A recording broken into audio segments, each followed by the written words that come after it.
الله الرحمن الرحيم. السلام عليكم ورحمة الله وبركاته. ازيكم يا جماعة؟ عاملين ايه؟ يا رب تكونوا بخير. النهاردة فيديو جديد، وبرضو انا زعلانة عشان ما فيش حد بيشترك معايا، بتتفرجوا على فيديوهاتي وبتخرجي. لو سمحتوا اللي يشوف الفيديوهات بتاعتي يعمل لي لايك وشير ويشترك في القناة ويعمل لي تعليق حلو مرة واتنين وتلاتة اذا سمحتوا، علشان اخلص طلبات اليوتيوب واكون شاكرة فضل حضراتكم جدا. نبدأ الفيديو النهاردة من السعودية. في عمال وافدين كتير بيروحوا البلد اللي هي السعودية، وبيقابلوهم هناك أهل الكرم بالخير وكل حاجة حلوة، لأن أهل السعودية معروفين. بس لكل قاعدة شواذ. طلع لنا كده يوتيوبر اسمه عبد الرحمن أبو حباية.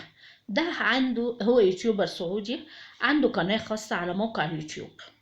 بيعمل هو واتنين اصحابه مقالب في الناس، وبينشر الحاجات دي على الموقع بتاعه وعلى السناب شات. بس هي الموضوع بقى الهزار والتهريج بتاعه قلب معاه الى كارثة حصلت في حياته. ايه هي بقى الحكاية؟ بيجيب تاكسي وبيعمل ان هو سواق تاكسي وكده، وبيركب الناس، بيصطاد العمال الوافدين. في حلقة أو فيديو حوالي نص ساعة، جاب فيه 3 من الوافدين دول. اتنين منهم مش هذكر قصتهم، لأني أنا اللي يهمني التالت اللي هو الوافد السوداني. وقف عنده وسأله، قال له عايز شغل وكده، فقال له اه. فقال له طب تعالى أنا عندي شغل. طبعا هو عشان الحوجة وكده ركب معاه. قعد سأله انت منين وعندك كام سنة وبتشتغل ايه والكلام ده كله. لغاية ما ركبت واحدة منقبة. قالت له تنزلني عند اخر الشارع وكده، فقال لها ايه طيب ماشي اركبي وكده. ركبت معاه. مشوا شوية وبعدين طلبت منه ان هو يجيب لها من السوبر ماركت مسحوق للعبايات. قال لها يا ستي ما ينفعش وانا مش فاضي ومش عارفه ايه ورانا مشاوير وحاجات. اترجته فقال لها ماشي. نزل فعلا يجيب لها الموضوع ده. هي بدأت تتحرش بالراجل السوداني. بدأت تلمسه كده بإيديها وتسأله اللي انت لابسه ده ايه؟ قال لها دي جلابية. قالت له ده ايه؟ قال لها سديري. وده ايه؟ قال لها شاورت له على راسه، قال لها ده طاقية. قالت له وريني شنبك كده، شنبك جميل ويمشي عليه الصقر ويقف عليه الصقر ومش عارفه ايه. وبعدين بدأت تعمل انها بتعيط، وقعدت تقول انا وحيده وانا تعبانه وانا مفيش حد بيسأل عليا. قال لها انت متجوزه؟ قالت له اه انا متجوزه. بس جوزي هامني خالص ومش عارفه ايه. فمجية الولد جايب لها المسحوق اللي هي عايزاه. فشاورت له ان ايه يعني كمل لسه. لان هما الاتنين مع بعض اصلا، ده واحد من اصحاب اليوتيوب، عشان هما الاتنين بيعملوا مقلب في الراجل الغلبان السوداني. المهم بعديها بشويه قالت له انا عايزه تشتري لي عيش. للسواق برضو. قال لها لا مش هينفع بقى، احنا مستعجلين ومش عارفه ايه وكده. فقال له يا سيدي جيب لها وخلاص، يعني هنعمل ايه؟ قالت له طيب. قال لها طيب. نزل يجيب لها عيش. هي بقى قعدت تقول له انت عندك سناب شات وعندك فيسبوك وعندك. قال لها يا ست انا ما عنديش الكلام ده كله والكلام ده. راحت قالت له انا جوزي هامني قوي. انا قاعده في البيت لوحدي. قال لها ليه فين جوزك؟ قالت له جوزي مسافر مع اصحابه وسايبني، وانا مش عارفه اعمل ايه وانا تعبانه قوي وبتاع. هو ايه كان ساعات بيبص لها بصات كده يعني، وساعات بيتضايق من الكلام. لغايه ما ركب الولد وكده. مشي شويه وبعدين راحت ايه مدياله الكاميرا كانت في ايديها. فبص لهم السوداني، فهم ان هما الاتنين مع بعض، بص لده وبص لده.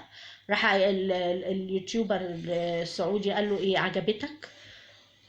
بص عليها كده. قال له لا مش باصص. قال له لا بص بس عليها. فلما بص كان هي شالت النقاب من على عينيها.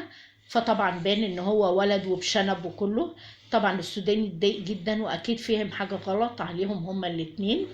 وبعدين راح قلع الحزام بتاع العربية ونزل جري، نط من العربية.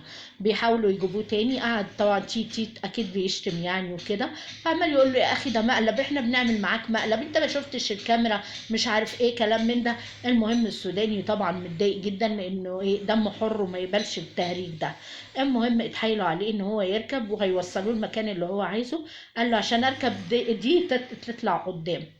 قال له حاضر، وراح ايه قلع هدومه بقى بالجلابيه بتاعته ورجع راجل تاني وقعد قدامه، والسوداني قاعد ورا. قعدوا يهزروا معاه، طبعا هو ما فيش شويه يضحك، تحس ان هو بيضحك ضحك عياط، وشويه يعيط يعني كان متضايق اخر ضيق. لغايه ما كمان صاحبهم التالت فتح الباب ودخل وايه وسلم عليه. قال ده يعني من ما معناه من اوسخ المقالب اللي ممكن تحصل له في حياته. وانتهى الفيديو على كده، انتهى كفيديو. وابتدأ خراب بيت الراجل السوداني. الفيديو ده وصل لمراته وعياله واتفرجوا عليه، واهله وعشيرته واهلها والكلام ده كله. اتسبب في خراب بيت العامل السوداني. مراته طالبة الطلاق ومش هترجع البيت تاني، واهله كله ما بقوش يردوا عليه ومتضايقين جدا جدا منه. هو خد بعضه وراح بلغ. اتقبض على اليوتيوبر ده وعلى صاحبه، وهم دلوقتي بيتحاسبوا.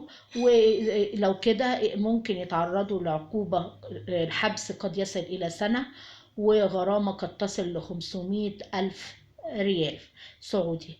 أو نرجع ونقول التهريج بتاع الحاجات اللي هي زي برامج التلفزيون وزي بتاعت رامز جلال وزي الحاجات اللي بتخرب البيوت وبتسبب المشاكل والكلام ده كله. يعني يا ريت نخفها. ويعني انا بصراحه ما كنتش اعتقد ان يوتيوبر سعودي يعمل كده، ولا اعتقد ان صاحبه يستهزأ بالنقاب ويلبس نقاب علشان يحاول يتحرش بواحد.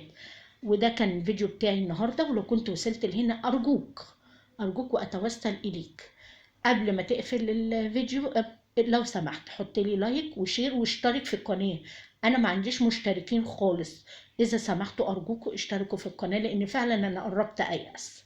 متشكرة جدا، وشوفوا فيديوهاتي القديمة هتعجبكم أوي إن شاء الله. والسلام عليكم ورحمة الله وبركاته.